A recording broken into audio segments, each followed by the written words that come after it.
안녕하세요. 모두가 사는 교회 올리브교회 박종범 목사입니다. 오늘도 하나님의 은혜와 평강이 우리 주 예수 그리스도 안에서 저와 우리 모두에게 넘쳐나길 주의 이름으로 축복합니다.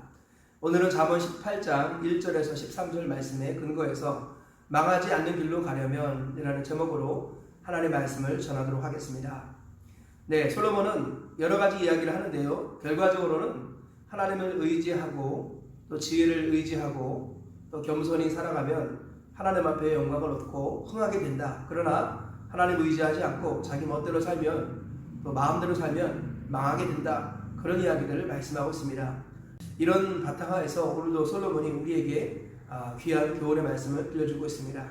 오늘 말씀을 자세히 살펴보시면서 망하는 길로 가지 아니하고 흥하는 길로 가시는 저와 우리 모두가 되셔서 이 땅에서 하나님과 더불어 복된 삶을 살다가 천국까지 들어가시는 저와 우리 모두가 되시길 주의 이름으로 축복합니다. 오늘 말씀도 세 가지 정도로 살펴보도록 하겠습니다.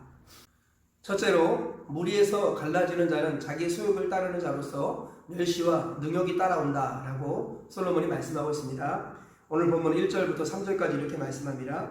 무리에게서 스스로 갈라지는 자는 자기 소욕을 따르는 자라 온갖 참 지혜를 배척하느니라. 미련한 자는 명철을 기뻐하지 아니하고 자기의 의사를 드러내기만 기뻐하느니라. 악한 자가 이를 때에는 멸시도 따라오고 부끄러운 것이 이를 때에는 능욕도 함께 오느니라. 네, 솔로몬은 무리에서 스스로 갈라져 나온 사람은 말씀을 따르는 것이 아니라 자기 소욕을 따르는 자다라고 말씀합니다. 그리고 그러한 사람은 미련한 자라는 거죠. 그래서 반드시 멸시와 능욕이 따라오게 된다라고 말씀하고 있습니다. 둘째로, 미련한 자의 입술은 다툼을 일으키고 매를 자청하여 결과적으로 멸망하게 된다라고 말씀하고 있습니다. 오늘 본문 6절부터 9절 이렇게 말씀하고 있습니다. 미련한 자의 입술은 다툼을 일으키고 그의 입술은 매를 자청하느니라. 미련한 자의 입은 그의 멸망이 되고 그의 입술은 그의 영혼의 그물이 되느니라. 네, 미련한 자는 항상 다툼을 일으키는 말을 하고 그것은 매를 자청하며 결과적으로는 멸망하게 된다라는 것입니다. 이와 관련돼서 솔로몬은 4절 이하에 이렇게 말씀하고 있습니다. 명철한 자의 입에 많은 깊은 물과 같고 지혜의 샘은 솟구져 흐르는 내와 같으니라. 미련한 사람과 명철한 사람은 말로 결정된다. 명철한 사람의 말은 깊은 물과 샘과 같다라고 말씀하고 있습니다. 또 이와 관련돼서 8절에서 이렇게 말씀합니다. 남의 말하기를 좋아하는 자의 말은 별식과 같아서 뱃속 깊은 데로 내려가느니라. 결국은 미련한 사람은 다툼을 일으키는 이유가 무엇이냐면 남의 말하기를 좋아하기 때문이죠. 그리고 그런 사람들이 모여서 남의 말을 할 때 다툼도 일어나고 그리고 망하게 되는 것입니다. 셋째로, 겸손히 하나님을 의지하면 하나님께서 복을 주시고 안전함과 존귀함을 주신다라고 말씀하고 있습니다. 10절부터 이렇게 말씀하죠. 여호와의 이름은 견고한 망대라. 의인은 그리로 달려가서 안전함을 얻느니라. 부자의 재물은 그의 견고한 성이라. 그가 높은 성벽같이 여기느니라. 사람의 마음의 교만은 멸망의 선봉이요 겸손은 존귀의 길잡이니라. 네, 그래서 무리에서 벗어나고 또 함부로 말하는 사람들은 하나님을 의지하지 않는 사람이죠. 반면에 하나님을 의지하여서 겸손히 살아가는 사람에게 하나님께서는 안전함이 되어주십니다. 하나님을 전심으로 찾고 의지하는 자에게 안전함을 주시고 또 하나님께서 부도 주셔서 견고한 성같이 복된 재물을 허락하신다라는 것이고 그리고 결국 안전함과 존귀함을 얻게 된다 이렇게 말씀하고 있습니다.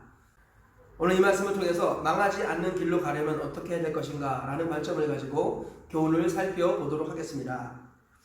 첫째, 무리에서 떠나지 말고 목자의 인도를 받으라 라는 것입니다. 본문에서 솔로몬은 무리에서 벗어난 자는 자기 소욕을 따르는 자로서 온갖 죄를 배척하게 되고 결과적으로 멸망하게 된다라고 말씀합니다. 원수 마귀가 우리를 공격하는 이유가 무엇입니까? 그것은 바로 무리에서 벗어나게 하는 것입니다. 즉 원수 마귀는 음부의 권세가 이기지 못하는 유일한 곳인 교회를 계속 공격합니다. 그래서 교회를 이길 수 없지만 그 잘못된 시험에 들어서 교회에서 떨어져 나오는 사람들, 목자의 지도 밖으로 나오는 사람들, 그런 사람들을 집중적으로 공격합니다. 그래서 무리에서 벗어나면 사탄의 밥이 되고 사자의 먹이가 되는 것입니다. 그러므로 무리에서 벗어나지 않는 것이 가장 중요한 지혜라고 오늘 본문에서 솔로몬은 말씀하고 있는 것입니다. 즉 교회의 품을 떠나지 말아야 합니다. 또 교회를 섬기고 있는 죄종 사역자의 인도를 받아야 한다는 것입니다. 그것이 양된 성도가 누리는 최고의 복이다라는 것이죠. 양은 시력이 극도로 약합니다. 그래서 목자의 음성을 들을 때만 양은 바른 길을 갈 수 있다는 것입니다. 이게 양의 본성이고 형질인 것입니다. 하나님은 양은 목자의 음성을 듣도록 창조하셨습니다. 성도는 주의 사역자의 말씀을 듣고 하나님의 인도를 따라 가도록 하나님께서 교회를 디자인하셨다는 것입니다. 그러므로 교회 안에 꼭 머물러 계시고 교회를 주 안에서 섬기고 있는 사역자들의 말과 그의 지도를 따르시기를 축복합니다. 그래야 해서 40년 기나긴 광야 생활 좌우로 치우치지 말고 뒤로 물러나지 말고 흔들림 없이 전진하는 복된 인생이 되어야 할 줄 믿습니다.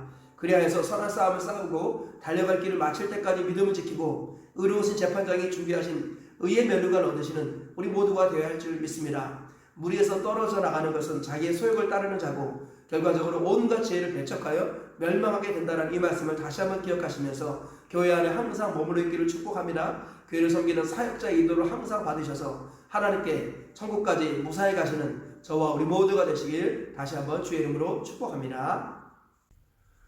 둘째로, 망하는 길로 가지 않으려면 살리는 말을 하는 사람과 평생 동역하기를 결단하라는 것입니다. 본문에서 솔로몬은 미련한 자의 입술은 다툼을 일으키고 매를 자초하며 결국은 멸망으로 이끈다라고 말씀하고 있습니다.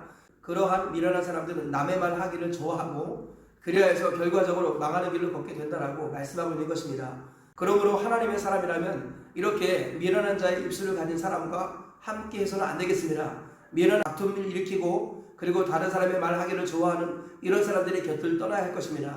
그리고 살리는 말을 하고 복음을 전하는 사람과 평생 함께 할 것을 결단해야겠습니다. 내 주변에 다른 사람을 넘어뜨리고 다툼을 일으키는 사람이 있다면 그것은 내 주변의 문제이기도 하지만 나의 문제이기도 합니다. 하나님께서는 일단 하나님의 사람이 되려면 악인의 곁을 떠나야 한다고 말씀합니다. 세상과 썩어질 것들과 악한 것들과 구별되는 것, 이것이 하나님의 능력이 나타나는 통로요 첫 시작이라는 것입니다. 그러므로 먼저 남의 말 하기를 좋아하는 사람, 그리고 다툼을 일으키기를 좋아하는 사람들을 떠나십시오. 그리고 살리는 말, 세우는 말, 그리고 복음을 전하는 사람들, 이런 사람들과 평생 동역할 것을 결단하셔야 합니다. 그것이 바로 망하는 길로 가지 않고 흥하는 길로 가는 첫 걸음이다라는 것입니다. 그 길을 지속하게 될 때 반드시 나의 입에서 복음이 나오게 되고 사람을 살리고 일꾼을 세우고 교회를 든든히 세우는 말들이 쏟아져 나오게 될 줄 믿습니다. 그러다 보면 내가 살아나게 되고 내 자녀들이 살아나게 되고 내 가족들이 살아나게 되고 내 이웃과 친구들이 살아나는 하나님의 은혜를 경험하게 될 줄 믿습니다. 하나님께서는 말로 의인과 악인을 가르십니다. 너희 말이 내 귀에 들린 대로 내가 너에게 행하리라. 말세에 무슨 무익한 말을 하든지 이에 대해 신문을 받으리니 내 말로 의롭다함을 받고 내 말로 정죄함을 받으리라. 주님의 말씀을 항상 기억하시면서 다툼을 일으키는 말을 하는 사람이 아니라 사람을 살리고 일꾼을 세우는 말을 하는 사람과 평생 동역하시길 그와 주의 이름으로 축복합니다. 셋째로, 하나님을 의지하는 자에게 부귀와 안전과 존귀를 주신다는 것을 확신하라라는 것입니다. 본문에서 솔로몬은 여호와의 이름은 견고한 망대라 의인은 그리로 달려가서 안전함을 얻느니라 라고 말씀합니다. 반면에 마음의 교만은 멸망의 선봉이고 겸손은 존귀의 길잡이다 이렇게 말씀합니다. 교만이 무엇입니까? 교만은 궁극적으로 하나님을 의지하지 않고 자기를 의지하는 것입니다. 그래서 자기를 의지하는 자는 결국 망하게 될 것이다. 겸손은 존귀의 앞잡이라고 그랬습니다. 겸손이 무엇입니까? 하나님을 의지하는 것이 겸손입니다. 나의 힘으로 할 수 없는 것을 정직하게 인정하고 하나님의 도움을 구하고 그분을 필사적으로 의지하는 것, 이것이 진정한 겸손인 것입니다. 성도들에게 겸손은 자기를 낮추는 것이 아닙니다. 자기를 낮추시는 분은 예수님밖에 없습니다. 우리는 우리 자신의 모습을 정직하게 인정하고 하나님을 의지하는 것, 그것이 바로 겸손인 것입니다. 그래야 해서 여호와의 이름은 견고한 망대라는 것을 믿고 그분에게 달려가서 필사적으로 그분을 의지하는 자, 그에게 하나님께서는 안전함을 주신다고 말씀합니다. 뿐만 아니라 하나님께서는 그에게 견고한 성벽과도 같은 부를 선물로 주신다고 말씀합니다. 그리하여서 안전함과 더불어 부귀를 얻고 또 존귀를 얻게 하신다라고 오늘 본문이 분명히 말씀하고 있습니다. 우리가 이 사실을 기억하시기 바랍니다. 하나님을 의지하는 것은 망하는 길이 아닙니다. 하나님을 의지하면 가난하게 되는 것이 아닙니다. 하나님을 의지하면 따돌림 당하는 것이 아닙니다. 하나님은 우리의 견고한 망대입니다. 그분께로 달려가서 필사적으로 그분을 의지할 때 하나님은 우리에게 안전함도 주시고 또 견고한 성벽과도 같은 부를 선물로 주십니다. 그리고 우리에게 존귀와 영광을 주신다는 것입니다. 이 사실을 확실히 믿으시기를 축복합니다. 우리 주님께서는 내 믿음대로 될지어다 라고 말씀합니다. 우리 주님을 의지할 때 안전함도 주시고 부귀도 주시고 존귀함도 주신다는 것을 믿고 그분을 의지하여 달려갈 때 이 모든 것을 우리에게 허락하여 주실 줄 믿습니다. 사람이 자기의 길을 계획할지라도 그의 걸음을 인도하시는 분은 하나님이시라는 것을 기억하며 철저하게 하나님을 의지하고 그분의 영광스러움을 바라보며 그분께로 달려가시는, 철저하게 그분을 의지하시는 우리 모두가 되시기를 축복합니다. 그래서 말씀의 결론을 맺겠습니다. 망하는 길로 가지 아니하고 흥하는 길로 가는 비결, 솔로몬은 오늘 세 가지로 말씀하고 있습니다. 첫째로 무리에서 떠나지 말고 목자의 인도를 받으라 라는 것입니다. 교회 밖에는 구원이 없습니다. 교회를 떠나지 마시고 교회를 책임지고 있는 조정 사역자의 지도와 인도를 받으시기 바랍니다. 그리하여 40년 광야 생활 흔들리지 않고 직선 인생을 사시다 천국까지 가시기를 축복합니다. 둘째로 살리는 말을 하는 사람과 평생 동역할 것을 결단하라 라는 것입니다. 어리석은 자는 다툼을 일으키는 말을 하고 우리를 멸망으로 이끕니다. 그러한 자의 곁을 떠나야 합니다. 사람을 살리는 말을 하고 일꾼을 세우는 말을 하며 복음을 전하는 사람과 평생 동역하시길 바랍니다. 셋째로 하나님을 의지하는 자에게 안전함과 부귀와 존귀를 주신다는 것을 확실히 믿으라라는 것입니다. 하나님은 우리 믿음대로 된다고 말씀하셨습니다. 하나님을 철저하게 의지하면 안전함만 주시는 것이 아니라 이 땅을 넉넉하게 살아갈 수 있는 부귀와 그리고 존귀함도 허락하여 주십니다. 그래요, 하나님과 사람 앞에 은총과 귀중 여김을 받으시다가 천국까지 가시는 우리 모두가 되시기를 축복합니다. 오늘 세 가지 말씀 붙드시고 하루를 사시며 평생을 승리하며 사시다가 주님께로 가시는 저와 우리 모두가 되시길 다시 한번 주의 이름으로 축복합니다.